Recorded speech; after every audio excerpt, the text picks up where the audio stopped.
नमस्कार. मी doctor Vishal Savale, consultant neurologist, Ashoka medical hospital, Nashik येथे कार्यरत आहे. आज आपण स्ट्रोकबद्दल माहिती बघणार आहे. स्ट्रोक म्हणजे अर्धांगवायू, पक्षाघात किंवा अचानकपणे काही 5 सिम्पटम्स असतात. त्यापैकी बी फास्ट हे एक ॲक्रोनिम आहे. त्यामध्ये बी म्हणजे बॅलन्स, अचानकपणे तोल जाणे. ई म्हणजे आय, डोळ्यांची दृष्टी जाणे किंवा डोळ्यांना दोन दोन दिसणे. एफ म्हणजे फेसचा पॅरालिसिस होणे किंवा फेस वाकडा होणे. ए म्हणजे आर्म किंवा लेग, हात आणि पायांची दुर्बलता किंवा पॅरालिसिससारखं होणे. एस म्हणजे स्पीच, बोबडी वळणे किंवा वाचा वेगळी होणे किंवा 2 पार्ट असतात लँग्वेजमध्ये, त्या इम्पेड होणे, त्यामध्ये कॉम्प्रेशन आणि मोटार सिस्टीम असते. आणि शेवटी टाईम इज व्हेरी इम्पॉर्टंट. आमच्या न्यूरोलॉजीमध्ये टाईम इज ब्रेन. जितका जास्त उशीर आपण करू या स्ट्रोकमध्ये, जेव्हाही आपल्याला एक लक्षणं आढळतील तेव्हा त्वरित पेशंटला जवळच्या हॉस्पिटलमध्ये घेऊन जाणं गरजेचं असतं. कारण प्रत्येक सेकंदाला जर ऑक्सिजन पुरवठा किंवा ब्लड सप्लाय ब्रेनला नाही झाला तर अराऊंड 36,000 सेल्स मरतात. त्यामुळे प्रत्येक सेकंद हा इम्पॉर्टंट आहे आणि प्रत्येक सेकंद काउंट्स. त्यामुळं time is brain and not money. तर हे स्ट्रोकचे लक्षणं किंवा स्ट्रोक हा सगळ्यांनाच होतो का, त्यासाठी काही रिस्क फॅक्टर्स असतात. सगळ्यात इम्पॉर्टंट रिस्क फॅक्टर्स आहेत blood pressure, diabetes, thyroid, cholesterol. हे 4 गोष्टी सर्वात इम्पॉर्टंट आहेत. आणि ज्यांना फॅमिली हिस्ट्री असते, आईवडिलांना किंवा मग आजी आजोबांना स्ट्रोकची हिस्ट्री झालेली आहे, त्यांच्यामध्ये हा स्ट्रोक कॉमन येत असतो. काही वेगवेगळे फॅक्टर्स असतात. त्यामध्ये हार्ट प्रॉब्लेम असतात, किडनीचे आजार असतात, लिव्हरचे आजार असतात. या प्रत्येक आजारामुळे सुद्धा स्ट्रोक होण्याचे चान्सेस जास्त असतात. या स्ट्रोकचे लक्षणं ज्यांना जास्त ॲडिक्शन्स आहेत, स्मोकिंग, अल्कोहोल, टोबॅको, यांच्यामध्ये सुद्धा हे स्ट्रोक आढळून येतात. पूर्वी असं हे होतं की हा स्ट्रोक फक्त ओल्ड एजमध्ये, वयस्कर लोकांमध्येच होतो, पण नाही. आजकालच्या अनहेल्दी लाईफस्टाईलमुळे किंवा मग धकाधकीच्या जीवनामध्ये यंगर पॉप्युलेशन, लहानांनासुद्धा हा स्ट्रोक होत असतो आणि त्याची लक्षणं तेवढीच तीव्र असतात जेवढी वयस्कर माणसांमध्ये असतात. त्यामुळे स्ट्रोक हा दोन्हीमुळे वयस्कर आणि लहानांमध्ये किंवा अडल्ट्समध्ये सुद्धा आढळून येत आहे. स्ट्रोक झाल्यानंतर स्ट्रोक काय करायला हवं हे एक सगळ्यांनाच क्वेश्चन असतो. त्या अगोदर आपण स्ट्रोक हे कोणकोणत्या प्रकारचे असतात ते जाणून घेऊया. मोस्टली 2 प्रकारचे स्ट्रोक आपल्याला आढळून येतात आणि या प्रत्येक 2 स्ट्रोकची ट्रीटमेंट आणि मॅनेजमेंट हे वेगवेगळं असतं. त्यामुळे हे स्ट्रोक ओळखणं तेवढंच गरजेचं असतं. पहिला असतो इश्केमिक स्ट्रोक. त्याच्यामध्ये रक्ताची गाठ होते किंवा मग क्लॉट होतो आणि तो आपल्या रक्तवाहिन्यांमध्ये, ब्लड व्हेसलमध्ये अडकतो आणि समोरचा रक्तपुरवठा बंद होतो. जेव्हा रक्तपुरवठा बंद होतो तेव्हा ब्रेनला ऑक्सिजन किंवा न्यूट्रिशन मिळत नाही आणि तो भाग मेंदूचा काम करणं कमी करतो आणि त्याचं रूपांतर पॅरालिसिस, पक्षाघात, अर्धांगवायूमध्ये होतो. हा 80% लोकांमध्ये इश्केमिक क्लॉटमुळे झालेला स्ट्रोक आढळून येतो.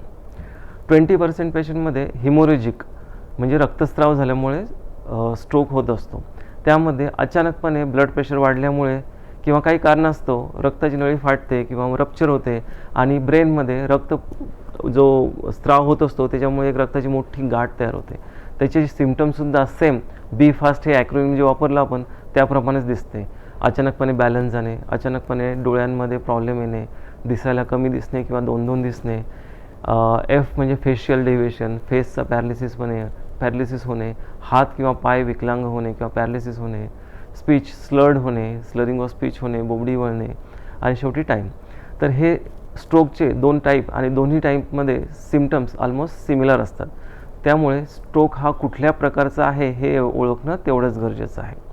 जेव्हाही तुम्हाला हे 5 सिम्पटम्स कळतील तेव्हा पेशंटला त्वरित जवळच्या हॉस्पिटलमध्ये, जिथे एकाच छताखाली सर्व स्ट्रोकची टीम अवेलेबल आहे, जिथे MRI CT स्कॅन अवेलेबल आहे, 24 तास न्यूरोलॉजिस्ट अवेलेबल आहे किंवा स्ट्रोक युनिट अवेलेबल आहे, त्या ठिकाणी घेऊन गेलेलं सगळ्यात चांगलं. कारण टाईम, प्रत्येक सेकंदाला जेवढा आपण उशीर करू तेवढा पेशंटचा ब्रेन खराब होणार आहे आणि तो इरिव्हर्सिबल असणार आहे.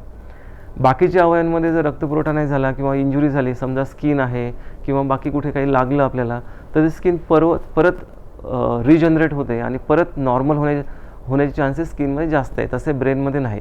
जेव्हा एखादा डॅमेज होतो ब्रेनमध्ये, त्याचं एक ग्लायोसिसमध्ये रूपांतर होतं. ग्लायोसिस म्हणजे एक छोटासा म्हणजे दगडासारखा एक पार्ट असतो, तो परत रिजनरेट किंवा परत नॉर्मल होण्याचे चान्सेस अगदी 0 असतात. त्यामुळं जितक्या लवकर आपण पेशंटला इमर्जन्सी डिपार्टमेंटला घेऊन जाऊ आणि जितक्या लवकर आपण काही औषधं असतात ते देऊ, हा रक्तस्राव किंवा मग ब्लड क्लॉट आपण कमी करू शकतो. जर पेशंटला यायला उशीर झाला किंवा खूप वेळ निघून गेला तर आपल्याकडे त्या पेशंटला ट्रीटमेंटसाठी ऑप्शन्स खूप कमी असतात आणि कधीकधी या अर्धांगवायूचं रूपांतर कायमतेच्या विकलांगेत किंवा मग अपंगत्व, जे लाईफलॉंग अपंगत्व असतं त्याच्यामध्ये रूपांतर होत असतं. त्यामुळे स्ट्रोकचं मॅनेजमेंट करताना आपल्याला हे अगदी आवर्जून बघा की जिथे MRI, CT स्कॅन किंवा न्यूरोलॉजिस्ट अवेलेबल आहे तिथेच पेशंटला घेऊन जाणं गरजेचं असतं, किंवा त्याला आपण एक स्ट्रोक कॉम्प्रिहेन्सिव्ह सेंटर किंवा स्ट्रोक सेंटर असं संबोधतो. जेव्हाही पेशंट आपल्या इमर्जन्सीला डिपार्टमेंटला येतो तेव्हा आपला पहिला क्वेश्चन असतो, पेशंटला हे लक्षणं B-फास्टची लक्षणं कधीपासून स्टार्ट झालेत.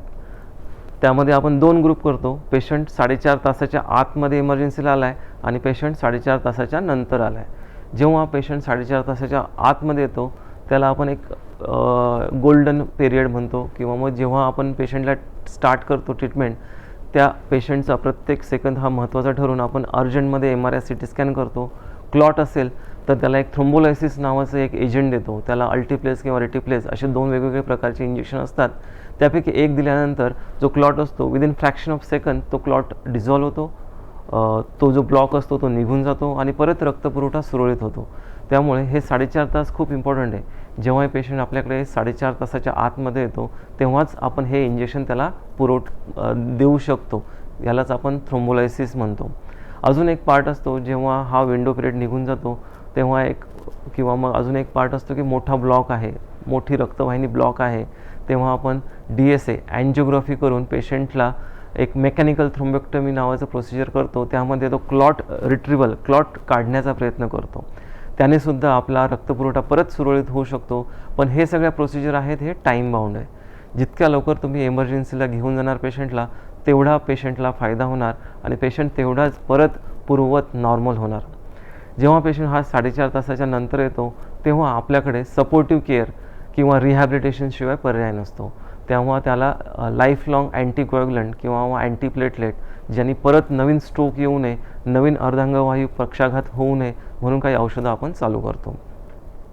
जेव्हा पेशंट ॲडमिट होतो त्यानंतर त्याची मेन 3 कॉम्प्लिकेशन होण्याचे चान्सेस असतात. त्या 3 कॉम्प्लिकेशनपैकी सगळ्यात महत्त्वाचं असतं ॲस्पिरेशन निमोनिया, कारण पेशंटला गिळता येत नाही, स्वतःची थुंकीसुद्धा गिळता येत नाही, त्यामुळे ती आपल्या श्वासनलिकेत अडकते आणि निमोनिया होण्याचे चान्सेस असतात. दुसरं एक कॉम्प्लिकेशन असतं लघवीचं इन्फेक्शन. जेव्हा स्ट्रोकचा पेशंट अनकॉन्शियस, बेशुद्ध, ड्राउझी, स्लिपीनेस जास्त असतो तेव्हा आपण लघवीचा पाईप टाकतो, त्याला कॅथेटरायझेशन म्हणतो. त्यानेसुद्धा इन्फेक्शन होते, त्याला आपण युरिन ट्रॅक इन्फेक्शन होतो. थर्ड मोस्ट कॉमन कॉम्प्लिकेशन असतं बेड सोर. पडून अर्धांगवायूच्या पेशंटला मागच्या साईडला, बटक्सला, पाठीला किंवा अँकलला बेड सोर्स तेव्हा प्रेशर सोर्स होत असतं, त्याच्यामुळे जखमा होतात आणि त्याचं इन्फेक्शन पूर्ण बॉडीमध्ये पसरू शकतं. त्यामुळे स्ट्रोक झाल्यानंतर घ्यायची काळजी म्हणजे रिहॅबिलिटेशन, ॲक्टिव्ह मोबिलायझेशन आणि फिजिओथेरपी करणं तेवढंच गरजेचं असतं. रिहॅबिलिटेशन हा एक न्यूरोलॉजीचा एक सेपरेट अंग आहे. त्यासाठी इट इज अ डेव्हलपिंग आणि प्रत्येक शहरामध्ये रिहॅबिलिटेशन सेंटर्स अवेलेबल आहेत. ज्या ठिकाणी stroke centre, stroke unit, comprehensive stroke unit आहे तिथे रिहॅबिलिटेशनचा पार्ट हा असतोच. त्यामुळे पेशंटला हे स्ट्रोक झाल्यानंतर 1.5 ते 3 महिन्यापर्यंत आपल्याला ॲग्रेसिव्ह फिजिओथेरपी, मोबिलायझेशन आणि वेगवेगळे प्रयोग करावे लागतात. त्यानुसार पेशंट लवकर बरा होतो आणि रेग्युलर मॅनेजमेंट, रेग्युलर फॉलोअप करून आपल्याला त्यांचं BP नॉर्मल आहे का, डायबिटीज नॉर्मल आहे का, थायरॉईड व्यवस्थित आहे का, कोलेस्ट्रॉल आहे का, हे बाकीचे ब्लड टेस्ट वेळोवेळी वारंवार करावे लागतात. कधीकधी हा स्ट्रोक परत होऊ शकतो आणि परत स्ट्रोक होण्याचे 2 कारणं मी तुम्हाला सांगितलं. एक आहे आपले जे औषधं आहेत ते वेळेवर न घेणं आणि डायबिटीज, BP रेग्युलरली मॉनिटर न करणं. या 2 कारणामुळे हा स्ट्रोक परत होऊ शकतो आणि परत झालेला स्ट्रोक हा त्याच्यापेक्षा पहिल्या स्ट्रोकपेक्षाही तीव्र असतो. त्यामुळे कधीकधी पेशंटला आपला जीवसुद्धा गमवावा लागतो. त्यामुळे शेवटी मी एवढंच सांगेल, स्ट्रोक अवेअरनेस करणं गरजेचं आहे. जितक्या लवकर पेशंट आपल्या हॉस्पिटलला येईल, जिथे स्ट्रोक रेडी सेंटर आहे तिथे येईल, तितक्या लवकर त्याची ट्रीटमेंट स्टार्ट होईल आणि तितक्या लवकर पेशंटचं अपंगत्व, पॅरालिसिस हे रिव्हर्स होण्याचे चान्सेस तेवढेच जास्त आहेत. थँक्यू.